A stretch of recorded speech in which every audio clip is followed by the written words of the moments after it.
a new strategy, okay? All right, so if this ceasefire does not work and war continues, then we can expect in round 2, the fighting will get much worse. Okay, so the Americans will start to target civilian infrastructure, including bridges, universities, reservoirs, power plants, desalination plants.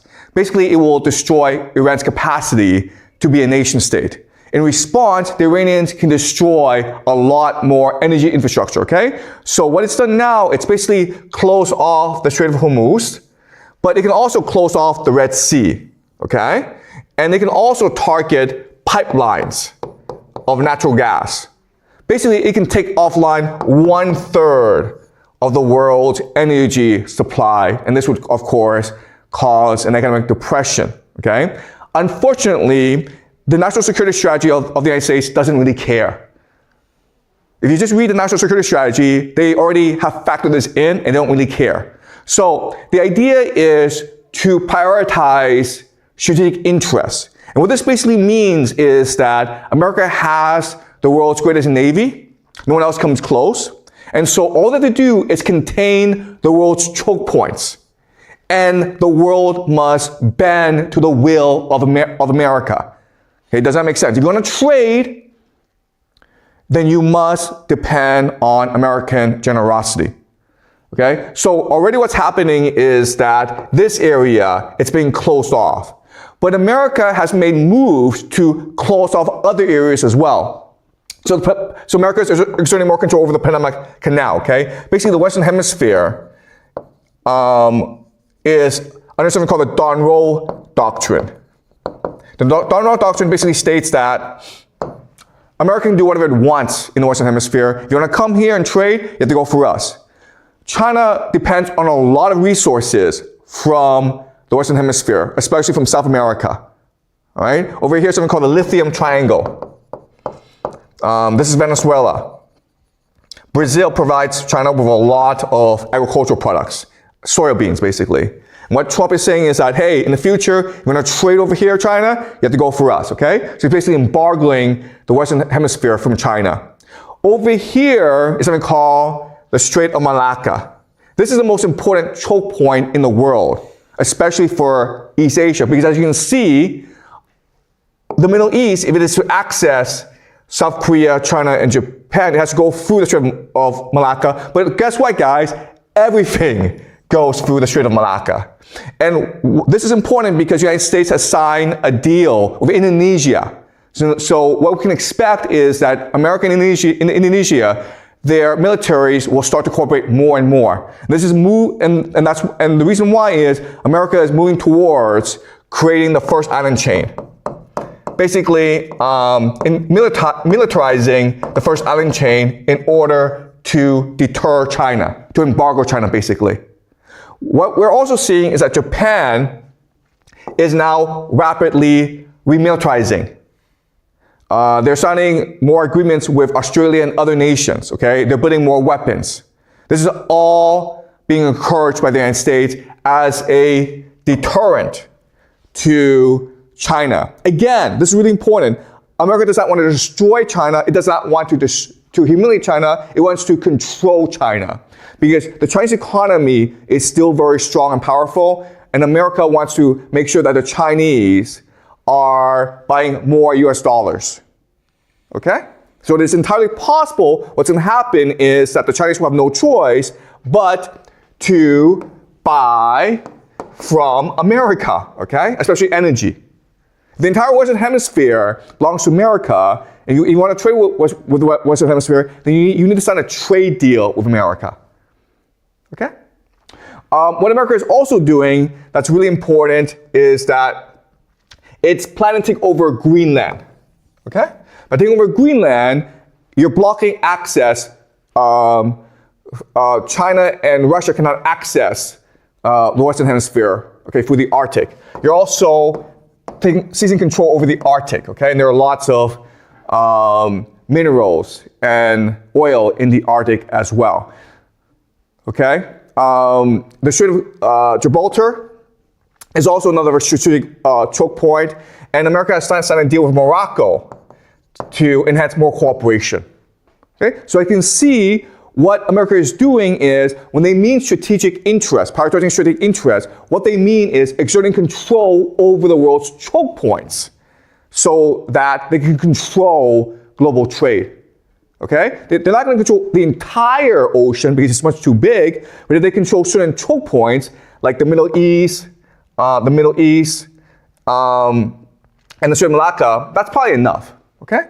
The point is to get China to submit. The point is to control China, not to destroy China. All right, this is important because if you want to become a major power in the world, you need to trade effectively. So Russia has something called the North-South corridor. As you can see, it runs through Iran, okay? Iran is very important for the Russian North-South corridor. And that's why the United States is attacking Iran. Okay? And that's why the United States is not going to ever stop attacking Iran. Because as long as Iran is at peace, Russia can trade with the world. But if Iran is being destroyed, there's too much war, this entire region is blocked off from both Russia and China. Okay? Russia has something called the Belt and Road Initiative. As you can see, okay, from a map, the center of the Belt and Road Initiative is, of course, Iran. All right? If China wants to access Africa, Europe, the Middle East, it has to go through Iran. Or it goes through the sea, the Strait of Malacca. But as I already said, the next step for America is to close off the Strait of Malacca as well to Chinese trade. Then where do you go? Well, then you go over to the Western Hemisphere, but that's American territory. Okay? Yes, you can trade with Russia. You can trade with Russia. You can do that. But it's not enough for your economy. Does that make sense? Right now, China gets about 20% of its oil from Russia. Maybe Russia can provide 30% or 40% at most. That's very optimistic. But where are you going to get the other 50%, 60%, okay? Your options are very limited. If Iran is at war, can't give you any oil, then you're forced to buy from the United States. Okay? If you're forced to buy from the United States can set the price. It can set terms. It can dictate terms to you. And what the United States will say, you have to buy in US dollars. Okay? And that saves their economy. Right? Does this make sense, guys? This is not a hard idea to understand. This is exactly what it says in the US national security strategy. Okay? So, in many ways, you can make the argument that what's happening around the world right now, it's all an American policy of containing China, where in these flags are US military bases. As you can see, China is completely surrounded by US military bases in Japan, in South Korea, in Taiwan, even in Indonesia and Malaysia. Philippines, China's completely surrounded, okay? And this is it, the Strait of Malacca. This is a major choke point. And as you can see, it's not that hard for America to cut off that choke point, right? You see how much trade goes through the Strait of Malacca? You can see how many US bases are here. And you can see a lot of this trade goes to the Middle East, but hey, guess what? The Middle East is at war right now, so no more oil, no more energy, no more LNG from the Middle East. So you might go to Angola, but this is very important. The Americans have recently announced a naval blockade in the Indian Ocean, okay? So that's cut off your route as well. So if you're China, yes, you could rely on Russia, but you see how little this is, okay? There's too little trade between Russia and China, and you could build it up, but it's going to take you 10, 20 years' time. And what do you do for the next 10 years, right? Your people need food to eat. You need energy to fuel your factories. And so for the next 10 years, you have no choice but to work with the United States. And that's what Trump means by negotiating from a position of strength. Because you can set terms. You can force China to accept whatever terms you want. And quite honestly, if you just look at this map, there's very little that China can do about it, okay? There's this war in the Middle East. There's also this war in Russia, which also absorbs a lot of Russian energy. So Russia doesn't have that much resources to spare to China anyway. But America does, the Western Hemisphere does. Okay, because the Western Hemisphere is at peace. So as long as the Western Hemisphere maintains a fortress, okay? Meaning no one can attack the Western Hemisphere, then the Western Hemisphere can continue to supply resources to the world at war. So this is what the war is about, guys, okay? It's about creating conflict in the world so the United States can maintain its empire. And the way it maintains its empire is by maintaining its control over global trade. Okay?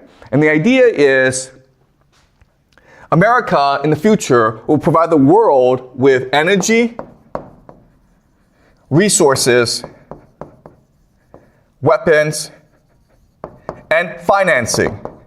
Meaning we will actually lend you the money to buy this stuff as well. And what do we call this stuff? US dollars, okay? And so this worked really well in the 1950s under something called the Marshall Plan. Okay? The Marshall Plan. Same idea where America made products and it lent money to Europe to buy products from America. Same concept here where in the future, the world is at war, people are poor, but it's okay because America will lend you money to buy energy, resources, and weapons from America. Okay? And American factories will go up. America will be great again. Make America great again. All right? Okay. But for this plan to fully work out, America needs three things, okay? The first thing that it needs to do is create a national draft. Does that make sense, guys? Because you need soldiers in order to maintain America's core interests, right? So whichever nation is defying you, you go attack, right? The goal is for Russia and Europe to constantly fight each other. The goal is for China and Japan to constantly fight each other. You need Iran to constantly fight with the GCC and Israel, okay? So you have these three major conflicts around the world. But if there's any nation that's at peace, well, then you have to create conflicts, okay? Maybe in Africa. You also want to control the Western Hemisphere, so you need soldiers to go and conquer nations that defy you. Okay, so the first thing that you need is a national draft. All right? Second thing that you need is something called continuity of agenda. What does this mean? It means like now that you have this plan in motion, you cannot have a change in government, okay? So let's just say they're implementing this plan, and they're doing that right now. In 2028, the Democrats win. Well, that would screw things up, okay? So Trump needs a third term, right? A Trump third term. Because only he can implement this plan and make America great again. Okay? And the third thing that you need is an AI surveillance state. Basically, AI police state. Why? Because again, this plan can only work